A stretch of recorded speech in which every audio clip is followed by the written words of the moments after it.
ल एक्जामलाई चाहिँ कति घोचु साथीहरूलाई यति पनि आउँदैन कि त्यो स्मार्टहरूले यो भिडियो सेयर गरिदिनु पऱ्यो है। अब यहाँ के भनेको छ भन्दाखेरि यसो दुइटा दिएको हुन्छ, एचसिएफ दिएको हुन्छ होइन, सुरुमा लेखेर अब यो त हेर्दाखेरि फ्याक्टराइज गर्ने कुरा हो। अब यस्तो नम्बर खोज्नु पऱ्यो जुन प्लस गर्दा 5 आओस्, मल्टिप्लाई गर्दा 6 आओस् होइन त, 3 र 2 हो। अब योबाट यो कसरी आउँछ बुझ्दैन घोचु भने त्यसले एक्जाम पास गर्दैन। एचसिएफ हो क्या, यहाँनिर 3 + 2 लाई माइनसले मल्टिप्लाई गरेर -3x -2x बनाएको। अब यहाँ एक्स कमन लिने, यहाँ दुईवटा छ भनेपछि यहाँ एउटा आउँछ एक्स, यो एक्स र एक्स यसमा कमन आउँछ भने चाहिँ एउटा यहाँ बाँकी हुन्छ, माइनस अनि 3 बाँकी हुन्छ। अब यहाँ प्लस माइनस माइनस कमन आउँछ, 2 कमन आउँछ, 6लाई मल्टिप्लाई जान्छ भनेपछि -2।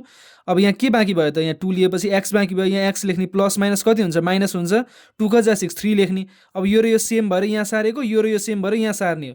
अब x² - 9लाई त 9 भनेको त 3² हो, त्यही भएर यहाँ a² - b² फर्मुला लगाउने, a - b a + b, थाहै थाहै a² - b² को घोचुहरूलाई a + b a - b भने जस्तो क्या स्मार्टहरू, बुझ्यो। अब त्यसपछि एचसिएफ भनेको चाहिँ जुन चाहिँ कमन छ त्यसलाई एकचोटि मात्र लेख्ने, एलसिएममा चाहिँ बाँकी पनि लेख्नुपर्छ। एचसिएफमा यो छ भने चाहिँ यहाँनिर लेख्ने है स्मार्टहरू। ल यतिको क्वेसन छोडेर आउनु भने है, ड्याङ ड्याङ गर्नुपर्छ है घोचुहरू।